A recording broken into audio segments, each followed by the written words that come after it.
बिस्मिल्लाहिर्रहमानिर्रहीम। आज का हमारा टॉपिक है हेपाटाइटिस। हेपाटाइटिस क्या होता है, इसकी काजेज़ कौन कौन सी हैं, इसकी सिम्टम्स अलामात क्या क्या हैं और उसकी टाइप्स कितनी हैं, और हेपाटाइटिस से बचने की हिफाजती तदाबीर प्रिवेंटिव मेजर कौन कौन सी हैं, आज डिटेल से देखेंगे। तो बायो में जहाँ भी वर्ड एंड पे TIS टाइटिस आ जाए, इसका मतलब होता है इन्फ्लेमेशन। तो हेपाटाइटिस एक्चुअली है क्या, the inflammation of the liver, यानी कि लिवर का इन्फ्लेमेशन हो जाना, लिवर का सूज जाना, लिवर का डिजीज़ में मुब्तला हो जाना इज़ नोन एज हेपाटाइटिस। जिगर की बीमारी है, उर्दू में आप जिसका नाम सुना होगा यरकान। तो हेपाटाइटिस यरकान को कहा जाता है। अब हेपाटाइटिस की काजेज़ कौन कौन सी हैं, हेपाटाइटिस क्यों फैलता है? Causes are following. First one is due to viral infections, second one is due to drugs, and third one is the toxic agents. तो क्या है कि वायरसेस के इन्फेक्शन से भी ये डिजीज़ हो सकती है, या ड्रग्स के ज़्यादा लेने से भी हेपाटाइटिस हो सकता है, या ड्यू टू टॉक्सिक एजेंट से भी ये डिजीज़ हो सकती है। अब है कि हेपाटाइटिस की सिम्टम कौन कौन सी हैं, इसकी अलामात कौन कौन सी हैं। तो first one is the जॉन्डाइस।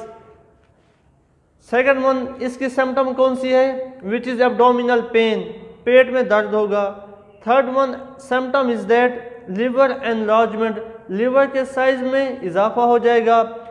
Then फेटीग, सुस्ती, कहली, थकावट महसूस होगी। और फीवर, लाइट फीवर, हल्का सा बुखार भी हो सकता है। इसके बाद इसकी टाइप्स देख लेते हैं कि हेपाटाइटिस की टाइप्स कौन कौन सी हैं। तो डिफरेंट टाइप्स हैं। For example hepatitis A, hepatitis B, hepatitis C, D, E and F and G। तो हेपाटाइटिस ए क्या है? हेपाटाइटिस ए, बी और सी मोस्ट फेमस हैं चाइना में, फिलिपाइन में, साउथ अफ्रीका में, और जो पाकिस्तान में भी ये तीनों टाइप्स बहुत ही फेमस हैं। हेपाटाइटिस जो ए है, ये काज होती है due to HAV virus. H for hepatitis, V for virus, and A is the type of hepatitis, hepatitis A, due to HAV virus की वजह से होगा। और ये क्या है? It is RNA non enveloped होती है। ये क्या है? ऐसा वायरस जो कि RNA नॉन इन्वेल्प हो, ये काज करेगा हेपाटाइटिस ए। बहुत ही इंपॉर्टेंट MCQs है, आ सकती है कि हेपाटाइटिस ए क्या है, RNA इन्वेल्प्ड है, RNA नॉन इन्वेलप है, या DNA इन्वेलप है। तो करेक्ट ऑप्शन क्या होगा? RNA non envelope. तो इसकी अलामात क्या क्या हो सकती हैं? जो हेपाटाइटिस ए है, इट विल बी माइल्ड, हल्का होगा, शॉर्ट टर्म, दौरान या ड्यूरेशन कम होगी, एंड वायरुलेंट, लेकिन इसका जो असर बहुत शदीद होगा।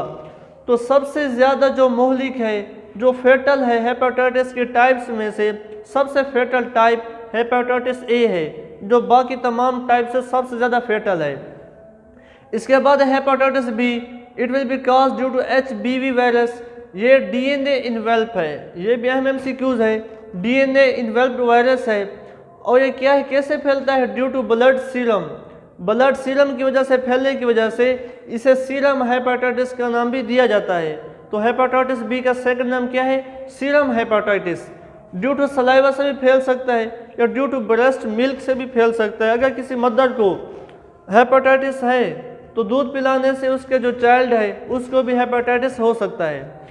इसके बाद हम देख लेते हैं, तो जो हेपाटाइटिस बी जो है, ये लेस वायरुलेंट है, ये लेस वायरुलेंट है देन द हेपाटाइटिस ए। इसके बाद hepatitis C, it will be cause due to HCV virus, and it will be RNA envelope virus. ये RNA इन्वेल्प वायरस होता है। तो डिफरेंस देख लें, hepatitis A RNA non envelope था, hepatitis C RNA envelope virus है। तो hepatitis C जो है, ये लेस वायरुलेंट है than both of the hepatitis A and B, इन दोनों से ये कम वायरुलेंट है।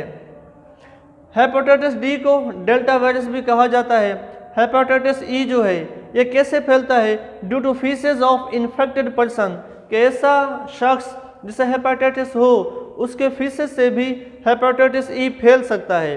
और सन 2001 में Halbur and its co worker ने इस चीज़ को डिस्कवर किया कि pigs could also be a source of spreading hepatitis E, कि हेपेटाइटिस ई के फैलने में पिज का भी रोल है, पिज भी एक सोर्स है। हेपेटाइटिस एफ और जी जो है फिलहाल अभी तक अनआइडेंटिफाइड है, इसके बारे में, वायरस के बारे में कोई शनाख्त अभी तक नहीं हुई। लेकिन जब हेपेटाइटिस सी को डिस्कवर किया गया तो इसकी जब अलामात को देखा गया तो ना ही तो इसकी सिम्टम्स हेपेटाइटिस ए जैसी थी, ना तो हेपेटाइटिस बी जैसी थी, इसलिए से यूँ भी कहा गया it will be non A non B hepatitis, non A non B, ना ही तो ये हेपेटाइटिस ए है, ना ही तो ये हेपेटाइटिस बी है, बल्कि इसे अलग नेम दिया गया हेपेटाइटिस सी का। उसके बाद बुक में 2 टर्मिनोलॉजीज यूज़ हुई हैं कि कुछ क्रॉनिक होते हैं, कुछ एक्यूट हेपेटाइटिस होता है। जैसा कि हमारे पास जो हेपेटाइटिस बी और सी है ये क्रॉनिक लिवर कैंसर भी काज कर सकते हैं। क्रॉनिक कौन सी कंडीशन होती है जिसमें लॉन्ग टर्म इफेक्ट होता है, उस डिजीज़ का, उस वायरस का इफेक्ट लॉन्ग टर्म होगा लेकिन लेस वायरुलेंट होगा लॉन्ग टर्म लेकिन लेस वायरुलेंट होगा। और जो एक्यूट फॉर्म है, एक्यूट होती शॉर्ट टर्म है लेकिन मोर वायरुलेंट होगी। जैसा कि हेपेटाइटिस ए है, यह है बिल्कुल माइल्ड शॉर्ट टर्म में, एक्यूट वायरस हेपेटाइटिस ए में होता शॉर्ट टर्म में, ड्यूरेशन कम होती है लेकिन इसके जो वायरुलेंट, इसका जो असर है वो बहुत ज़्यादा होता है। तो ये था क्रॉनिक लॉन्ग टर्म होती है, एक्यूट शॉर्ट टर्म होती है, इफेक्ट ज़्यादा होता है। इसके बाद लास्ट में देख लेते हैं कि control, how to control hepatitis, कि हेपेटाइटिस को कंट्रोल कैसे किया जा सकता है, क्या इसकी वैक्सीनेशन भी दरियाफ्त हुई है कि नहीं हुई। तो इन तमाम टाइप्स में से सिर्फ हेपेटाइटिस ए और बी यानी कि HAV virus and HB virus के लिए जेनेटिकली इंजीनियरिंग के ज़रिए वैक्सीन प्रिपेयर की जा चुकी है, लेकिन HCV हेपेटाइटिस के लिए फ़िलहाल कोई वैक्सीन डिस्कवर नहीं हुई। इसके बाद कंट्रोल क्या है कि how to control hepatitis, hygienic measures, अपना सफाई का ख़ास ख्याल रखने से भी हेपेटाइटिस को कंट्रोल किया जा सकता है, प्रॉपर वैक्सीनेशन से भी हेपेटाइटिस को कंट्रोल किया जा सकता है। इसी screening of blood, organ, tissues, इनकी स्क्रीनिंग से भी हेपेटाइटिस को हम कंट्रोल कर सकते हैं। तो ये था आज का हमारा topic hepatitis. I hope you will understand. See you next इंशाल्लाह।